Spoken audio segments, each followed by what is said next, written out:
साईं की बात।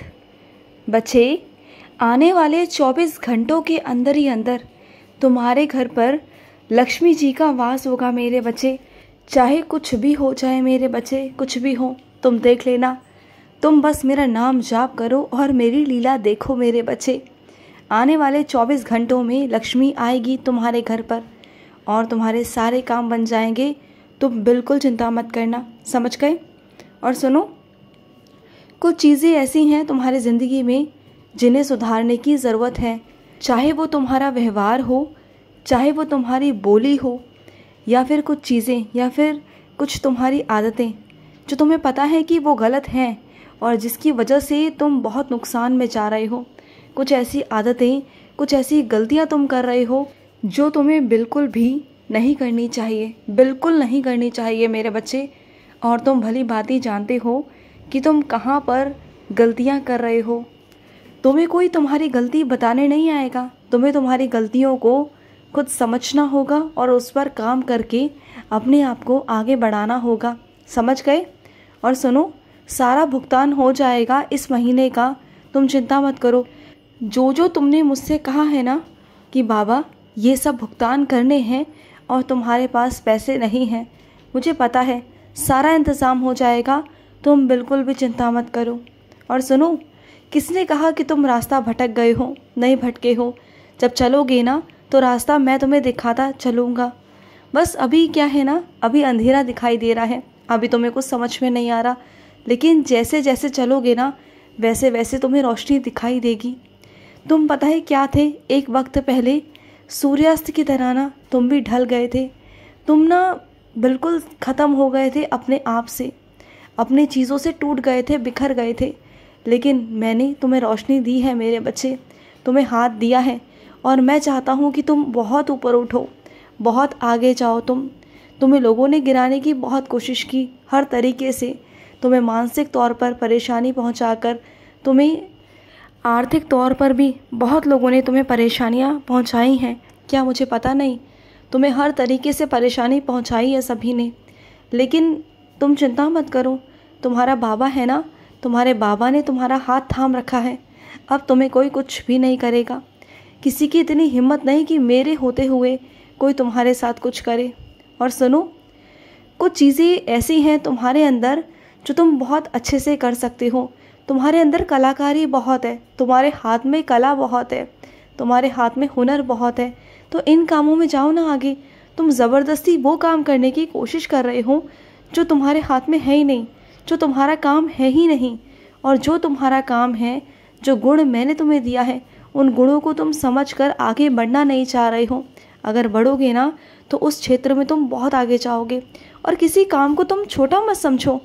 किसी काम को छोटा या बड़ा बनाना तुम्हारे हाथों में है।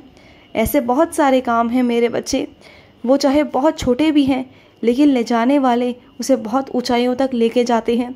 तो तुम ये क्यों सोचते हो? हाँ, एक छोटी सी दुकान लगाने वाला ना एक बहुत बड़ी दुकान भी बना लेता है, अगर उसके मन में हो, अगर वो ठान ले, अगर वो मेहनत करे ना, तो उसे ऊंचाइयों तक पहुंचने तक कोई नहीं रोक सकता, कोई नहीं, यानी कि कोई नहीं। और ये मत सोचो कि तुम्हें किसी के सहारे की ज़रूरत है। किसी का इंतज़ार मत करो कि कोई आएगा, तुम्हें सलाह देगा या तुम्हारी सहायता करेगा तब जाकर तुम आगे बढ़ोगे। नहीं, बिल्कुल मत सोचो। अभी तक तुम जिन लोगों के भरोसे हो ना, वही लोग टाल रहे हैं, चीज़ों को टाल रहे हैं। उनके भरोसे बिल्कुल भी मत रहो। जो कुछ करना चाहते हो ना, अपने दम पर करो। किसी के लिए रुको मत, किसी के लिए ठहरो मत, क्योंकि दुनिया ना अलग अलग है, सबकी सोच अलग है। जैसा तुम सोचते हो ना वैसा सामने वाला नहीं सोचता। वो अपने समय को बर्बाद कर रहा है और तुम भी अपने समय को बर्बाद कर रहे हो उसके साथ। हाँ, ऐसा मत करो। अपने आप को आगे बढ़ाओ, अपनी मेहनत करो और लग जाओ काम पर।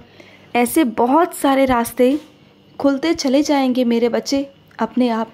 और जो रुचि रखता होगा ना तुम्हारे काम में, वो देखना आगे से चलकर तुम्हारे पास आएगा, तुम्हारी मदद करेगा, तुम्हारी सहायता करेगा। बस तुम्हें अपना कदम बढ़ाने की ज़रूरत है। तुम मत सोचो कि कौन तुम्हारे साथ चलने को तैयार है, नहीं है। तुम अपना कदम बढ़ाओ, मेरे साथ साथ बढ़ो आगे और फिर देखो कैसे क्या होता है। अरे ये क्यों सोचते हो कि कुछ नहीं होगा? होगा। ऐसे ऐसे चमत्कार होंगे तुम्हारे जीवन में कि तुम देखते रह जाओगे। ये मत सोचो कि उम्र निकल गई, ये मत सोचो कि वक्त निकल गया, ये मत सोचो कि तुमने बहुत सारा समय गंवा दिया, अब तुम कुछ नहीं कर सकते। वो सब सोचने से अच्छा है ना, तुम चीज़ें देखो, तुम चीज़ें निकालो, तुम करो, फिर देखो कि कैसे और कहाँ तक तुम पहुँच जाते हो। बहुत जल्दी तुम सफलता भी हासिल कर लोगे। जानते हो क्यों? क्योंकि तुम मेरे बच्चे हो और मेरा आशीर्वाद तुम पर है। जो मेरे बच्चे होते हैं ना, जो ईश्वर का हाथ रखकर अपने सर पर चलते हैं, उनके चरण पकड़कर चलते हैं ना, उन्हें ज़्यादा वक्त नहीं लगता आगे बढ़ने में।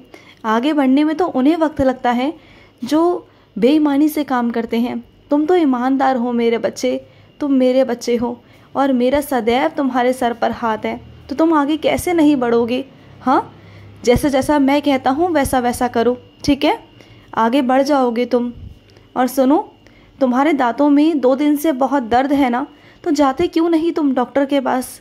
क्यों नहीं जा रहे हो? किसका इंतज़ार करते हो मेरे बच्चे ठीक होने का? हाँ, अगर आज ठीक हो भी गया तो कल परसों तरसों फिर वो दर्द उठेगा, फिर तुम रात बेरात परेशान हो जाओगे। तो मत करो ऐसी चीज़ें, जाकर डॉक्टर को दिखा लो, सही समय से दिखा लो मेरे बच्चे। और सुनो, कुछ मेरे बच्चे ऐसे हैं जो बृहस्पतिवार को व्रत रखना चाह रहे हैं, तो सुनो, रख लो, कोई बात नहीं है। व्रत रखना चाहते हो तो व्रत रखो, व्रत रखने को मना नहीं करता, लेकिन बस भूखा मत रहना मेरे बच्चे। कुछ ना कुछ फल खाते रहना, जूस पीते रहना। और अगर तुम्हारी दवाइयाँ हैं ना, तो दवाइयाँ लेना मत छोड़ना। ये वहम मत करना कि किसी ने तुमसे मना किया है कि व्रत में दवाइयाँ नहीं खाते, ऐसा बिल्कुल मत सोचना, वो सब वहम है। जब मैं तुमसे कहता हूँ कि दवाइयाँ खाओ तो खाओ, क्योंकि शरीर के साथ में कोई भी लापरवाही नहीं मेरे बच्चे। मैं जब तुमसे कह रहा हूँ, और वैसे भी तुम मेरे साथ तो बहुत अच्छे से रहते हो ना, तुम्हारे और मेरे बीच में तो कुछ ऐसा है ही नहीं, दीन दिखावा तो है ही नहीं ना मेरे बच्चे। तुम और मैं बहुत प्यारे रिश्ते में बंधे हुए हैं और हमें दीन दिखावा नहीं चाहिए। तो इसलिए मेरे बच्चे, जो तेरी और मेरी बातें हैं ना, उसके बीच में कोई ना ही आए तो अच्छा है, क्योंकि मैं नहीं चाहता कि मेरे और तेरे बीच में कोई भी आए मेरे बच्चे। मैं अपने भक्त और अपने बीच में किसी को नहीं आने देना चाहता, किसी को नहीं, यानी कि किसी को भी नहीं, समझ गए? और सुनो, तुम्हारा शिरडी आने का बहुत मन है ना, बहुत दिनों से तुम्हारा मन है कि तुम शिरडी आओ, और तुम्हारा जो खास दिन है तुम उसे शिरडी मनाना चाहते हो, मुझे मालूम है मेरे बच्चे। तो तुम ज़रूर मनाओगे, शिरडी मनाओगे, तुम मेरे साथ मनाओगे, तुम बिल्कुल चिंता मत करना। और सुनो, जब भी खाली बैठे होते हो ना, तो मेरे 11 वचन पढ़ते रहा करो, और अगर वक्त मिले तो मेरा कष्ट निवारण मंत्र का जाप किया करो, सुना करो। अगर नहीं कर पाते ना, तो सुन लिया करो मेरे बच्चे। सुनने से भी तुम्हें वो आशीर्वाद मिलेगा जो पढ़ने से मिलता है मेरे बच्चे। बस मेरी वाणी, बस मेरे शब्द, कहे हुए शब्द तुम्हारे कानों तक पहुंचने चाहिए, तुम्हारे अंदर उतरने चाहिए। वो अमृत तुम्हारे अंदर होना चाहिए मेरे बच्चे। और अपने आप को ना तुम ऐसा बनाओ कि दुनिया तुम्हें कुछ कहने से पहले 100 बार सोचे, और वो तभी हो सकता है जब तुम अपने कामयाबी को हासिल कर लो। हाँ, तुम्हें कुछ साल, कुछ महीने, कुछ दिन लगेंगे अपने अस्तित्व को दोबारा से खड़ा करने में, लेकिन ऐसा नहीं कि तुम अपने अस्तित्व को खड़ा नहीं कर पाओगे। तुम करोगे, ज़रूर करोगे।